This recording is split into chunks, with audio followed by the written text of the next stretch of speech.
This is the Cole Memo. I am your host, Cole Preston. In this episode, I'll be playing a speech that was given by attorney Rod Kight. The speech was entitled A New Vision for Cannabis Reform. During the speech, Mr. Kight discusses a new vision of cannabis reform to address the current failing system in the United States. You might recognize Rod from episode number 76 of the Cole Memo. Every episode of the Cole Memo is released in audio, video, and transcript format. To find the transcript, audio, or video version of any episode, please refer to the description of the episode that you're listening to now. Within that description, you can find a link that will take you to our website, which will display the transcript for this episode and the platforms where you can find this episode in audio or video formats. If you're unable to locate the episode description on whichever platform you're listening from, simply take note of the episode number and visit thecolememo.com. From there, you can use the search functionality to find the corresponding episode, and then you'll be able to access the audio, video, and transcript version of that episode. You might also find any links that I reference during this episode so that you might be able to do your own research. For example, I'll have a link to the episode that I mentioned that Rod appeared on in the past. I'll also have a link to the video that I'm displaying itself. If you're not listening to this episode of the Cole Memo on Patreon, then you are listening to this episode later than our patrons. To become a patron, go to thecolememo.com/Patreon. It's a great way to support our show. It only costs $3 a month, and it allows you to get immediate access to our episodes as they release. Another great way to support our show is by going to thecolememo.com/support. You can make a one-time, monthly, or yearly contribution of your choosing. And I just want to give a shout out to Tom G, who recently made a contribution. Once again, you can go to thecolememo.com/support to make that contribution. This show is brought to you by listeners like you. It costs a lot to do this show between equipment fees, hosting fees, traveling fees, etc. I'm hoping to do some traveling this summer. So if you're able to help in that, once again, thecolememo.com/support. I want to be clear, though, one of the best ways to support our show is absolutely free. Subscribe to or follow our show. Leave us a positive review from wherever you're listening to us from. Favorite this episode, give it a thumbs up, leave a comment, or share it with your best friend. Your engagement and support is appreciated. Today is April 24th, 2024. Enjoy this episode of The Cole Memo.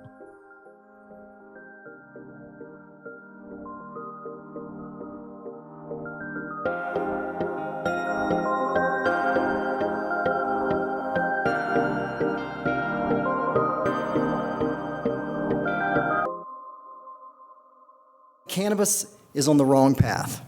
I'm going to present a new vision for cannabis reform, one that's informed by hemp.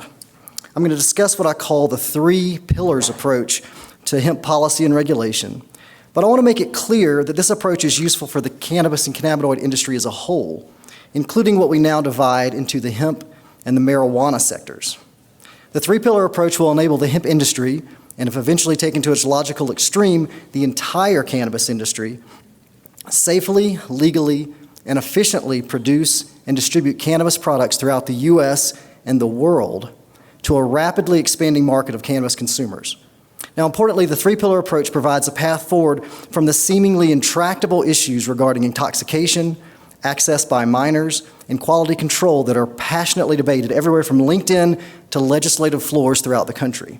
This approach is going to do so without getting mired in the industry-stifling overregulation and complexity that we see with the current marijuana industry, or with the prohibition-focused direction that we see many states taking with respect to hemp right now.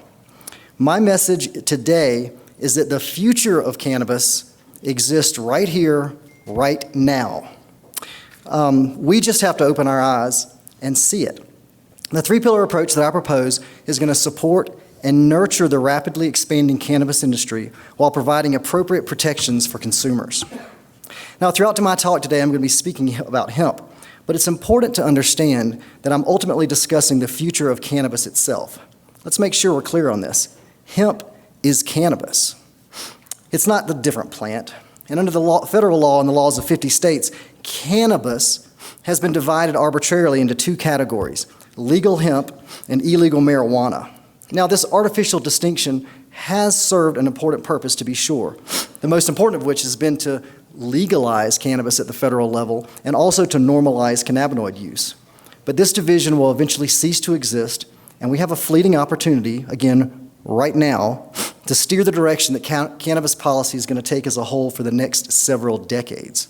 So while I'm talking today, keep in mind that hemp is cannabis and that what's good for hemp now is good for cannabis tomorrow. As a cannabis lawyer, I'm often asked, "Hey Rod, when is cannabis going to be legalized?" To which I usually respond, "It already is." Cannabis in the form of industrial hemp was legalized in 2014, and cannabis legalization was expanded in 2018 when Congress dropped the industrial prefix and completely revamped the definition of hemp to include the cannabis plant and, quote, any part of that plant, including the seeds and all derivatives, extracts, cannabinoids, isomers, acids, salts, and salts of isomers, with a delta-9 THC concentration not exceeding 0.3% by dry weight. Most people in this room can probably cite that definition from memory, right? Sitting here today, all cannabis containing no more than 0.3% delta-9 THC has been removed from the Federal Controlled Substances Act.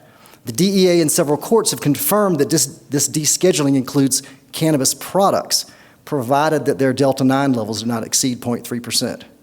Illegal marijuana, which used to include all cannabis except for the stalks and the non-germinating seeds, is now relegated solely to cannabis and cannabis products containing more than 0.3% delta-9. This is not much of an obstacle, since the cannabis plant itself does not produce much in the way of delta-9 THC.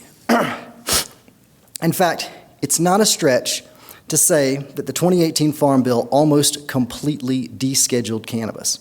For example, in my home state of North Carolina, which is a very good hemp state, but one with literally zero marijuana reform, I can legally purchase any type of cannabis product that one could want. In fact, I have a wider array of choices for both the products themselves and the distribution channels that sell them in North Carolina than here in Colorado, or in any state on the West Coast, all of which are commonly associated with progressive cannabis policy. So consider this as you watch the entire country breathlessly awaiting the possible rescheduling of marijuana from Schedule 1 to Schedule 3. So yes, all cannabis needs to be completely descheduled at the federal level, but what people fail to realize is that we are, for all intents and purposes, almost there.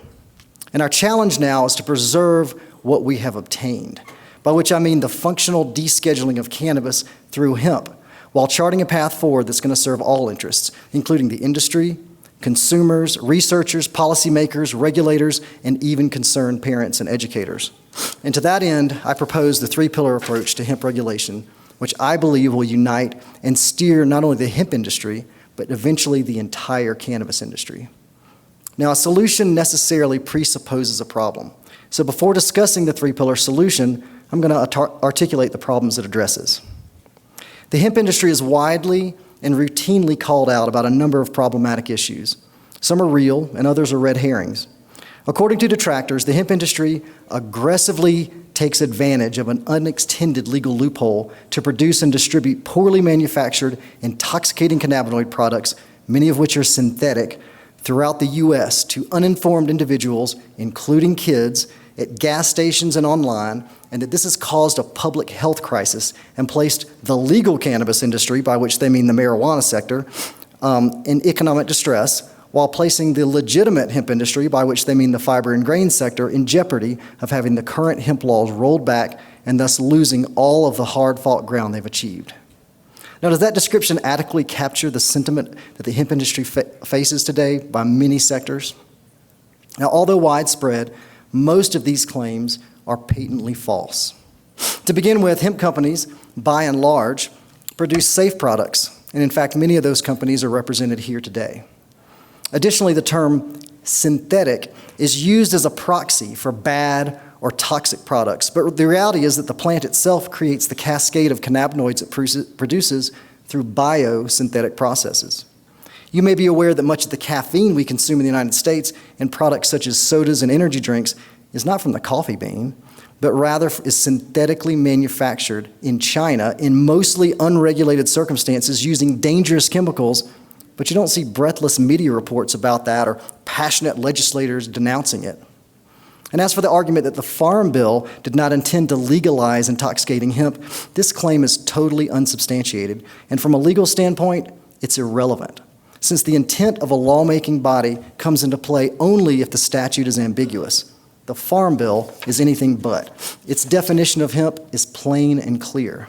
In fact, if Congress only intended for hemp to be used for industrial purposes, then why did it drop the term industrial from the name in 2018? And why does the definition use a litany of highly specific scientific terms regarding compounds, including ones that cause intoxication, that we ingest? And what about those marijuana companies that are complaining about unfair competition? They have the same right to enter the hemp sector as anyone in this room. Many are doing just that. And moreover, why would we want to take down the hemp industry, which is now larger than the marijuana industry, just to support entrenched interests and to prop up failing policies? And finally, no one is trying to curb the production of hemp fiber or grain. In fact, most legislative proposals at the state and federal level seek to increase and to incentivize it. Now, all that being said, some of the negative claims about hemp and the hemp industry are undeniably true. There are bad actors, bad products, minors with access, adults taking products that they know nothing about, having bad experiences, hospital visits, and an overarching concern about a lack of regulation for a growing industry. And the fact is that the hemp industry has problems that need to be addressed. Even with the unsubstantiated claims that are more in the nature of reefer madness hysteria than real issues, the hemp industry is losing a public relations war. A proper regulatory policy going forward will solve both the real problems and also the public relations problems that the hemp industry faces. So let's turn now to the three pillars approach to hemp regulation. As its name suggests, this model focuses on three distinct zones of regulation. 1, controlling access by minors. 2, quality control. And 3, proper labeling and marketing. You'll notice that none of the three pillars addresses intoxication. And this is because attempting to regulate hemp products based on the capacity to intoxicate is the wrong approach. It's a classic fool's errand. To begin, it's impossible to define intoxication in a way that's workable from a legal or a regulatory standpoint. I mean, what does it mean to be intoxicated? We all sort of know, right? But attempting to actually define it is necessarily impossible, and in doing so creates all sorts of unintended consequences. Focusing on intoxication is, in fact, what perpetuates the reefer madness hysteria of the 20th century. It promotes a phobia of cannabis intoxication as somehow different in kind or form and more dangerous even than intoxication by alcohol or caffeine or tobacco or sugar or any number of commonly used medications.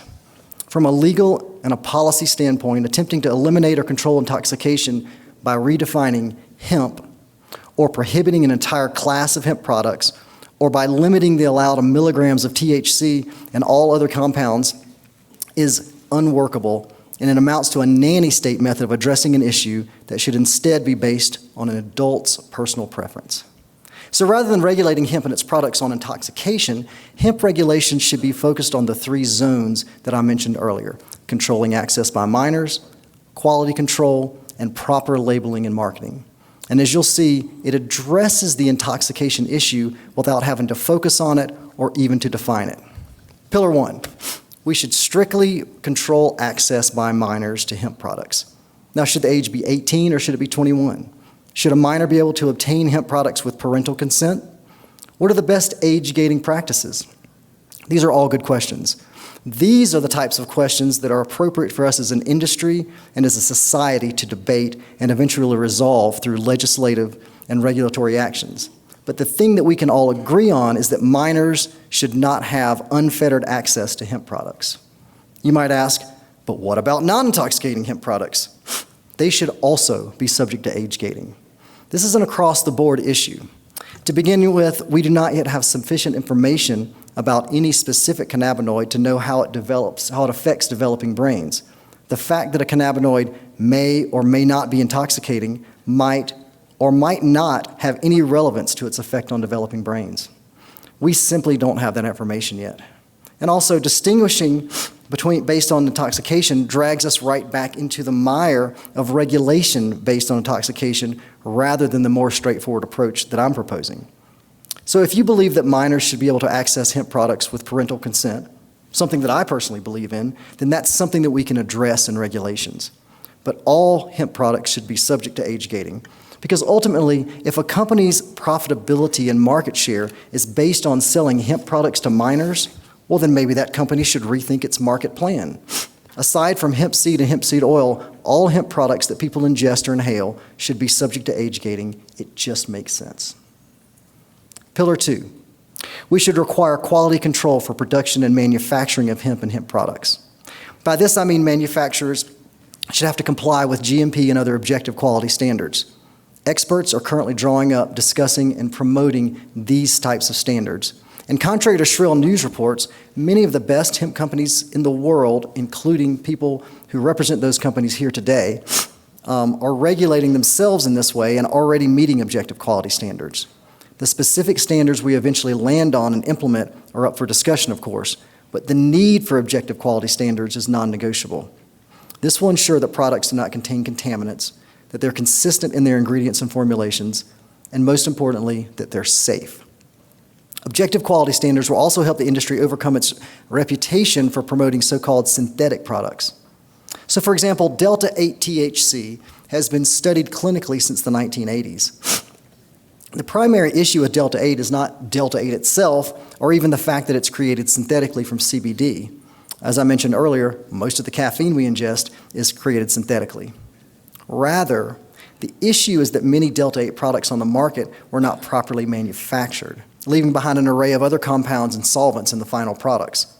And similarly, there are no overarching regulations about hemp production with respect to the use of pesticides, fertilizers, and the presence of mold, mildew, mycotoxins, etc. in the flowers and biomass. Objective production and manufacturing regulations focused on consumer safety will ensure that no one ever has to worry about their hemp products being contaminated, just as we don't have to worry right now about other products that we commonly consume being contaminated. Pillar 3, we should require informative, appropriate, and standardized labeling and marketing of hemp products. This will ensure that consumers are adequately informed about the products they're purchasing and using. Consumers should know exactly what ingredients are in a product and also the concentrations of those ingredients. Additionally, consumers should know if a product will likely cause impairment and/or fail a drug test. By the way, this is where the issue of intoxication is properly addressed, not in prohibitions, not in milligram caps or convoluted definitions, but rather via a straightforward disclosure so that consumers are properly and adequately informed about what they choose to consume. The same is true for advertising and marketing, and in a similar vein, individual states should not control or regulate labeling and marketing. This is an important point that often gets lost in the states' rights and let the states decide arguments that we often hear from cannabis industry advocates.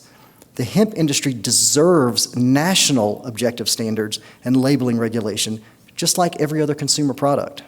The current situation where hemp companies must create compliant labels for every single state and where states are beginning to create their own state-specific quality standards is inefficient, unnecessary, and fails to address the fact that, well, unlike the marijuana industry, the hemp industry operates on a national scale. The three-pillar approach allows adults to make an informed decision about the products they choose to purchase and consume while limiting access by minors and sidestepping the impossible task of defining and regulating products based on their potential to cause intoxication. To use an alcohol comparison, an adult can purchase a low-alcohol session beer, a nice bottle of wine, or a handle of hard liquor. The choice of potency is left up to the adult consumer, who can rest assured that the products are properly manufactured and that the label will provide sufficient information about the alcohol content and other ingredients to help her make an informed decision about what to purchase and how much to consume.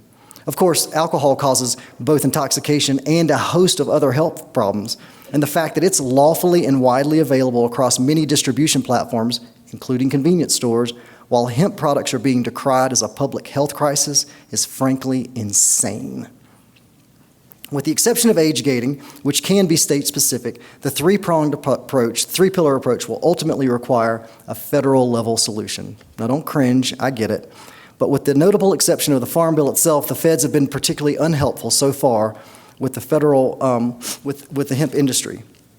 But to be clear, I'm not talking about the federal government doing anything to restrict access to legal cannabis in the form of hemp.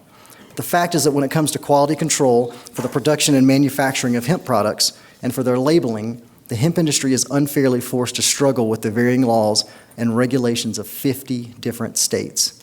And additionally, as hemp becomes more and more normalized, it's incumbent for it to be treated just like any other consumer product. So what will the three-pillar approach mean for hemp and ultimately for cannabis as a whole? We can see glimmers of that world right now. First, a consumer in a hemp-friendly state has typically more options than her contemporary in a marijuana state. Additionally, people who want to participate in the cannabis industry face significantly lower barriers and fewer obstacles to entry in the hemp sector than in the marijuana market. And importantly, since hemp is federally lawful, hemp businesses can sell and promote their products across state and international lines, take normal tax deductions, enjoy easy access to banking, insurance, and other financial services, advertise their products on most major platforms, and not have the heavy weight of possible federal prosecution constantly dangling over their heads. Now, isn't this a desirable version of cannabis legalization? And at this point, as we move towards a conclusion, I'd like to comment quickly about the sale of hemp products in convenience stores. I frequently hear the claim that hemp products are sold in convenience stores used as an argument about how bad and unregulated the hemp industry is. This is a red herring. Of all the possible distribution outlets for hemp products, convenience stores are among the best. Think about it. For decades, convenience stores have been selling highly regulated products such as alcohol and tobacco that are subject to strict age gating. Now, to be clear, and before all my hemp dispensary clients tar and feather me, I'm not a fan, so to speak, of convenience stores. What I'm in favor of is all properly regulated distribution channels, from e-commerce sites to boutique hemp health stores to, yes, convenience stores and other retail establishments. Just like my alcohol example, there are many different retail options for a bottle of wine, each of which serves a different purpose. The same is currently true and should remain true for hemp and hemp products. Don't buy into the reefer madness hype. There's a war that's raging against hemp in legislatures across the country, on all major social media platforms, and by misguided regulators and law enforcement agencies. But this goes deeper than hemp. At stake is the future of cannabis reform in the United States, the ability for small businesses to thrive in an emerging market, and the right for adults to make their own determination about what they choose to ingest. The choices we make today will impact the cannabis industry, by which I mean both the hemp and the marijuana sectors, for decades. If we successfully promote regulations that address age gating, quality control, and proper labeling, we don't need to concern ourselves with intoxication or any overreaching regulations and blood-sucking tax regimes that are currently strangling the marijuana industry. Nor do we have to worry about squeezing small businesses out of the industry. The hemp sector of the cannabis industry, including those of us here today, are the vanguard for the future of cannabis policy. As the DEA seems to be balking at even a modest rescheduling of marijuana to Schedule III, hemp stands as the new path forward for cannabis reform. Hemp is cannabis, and it is the future of the cannabis industry. Thank you.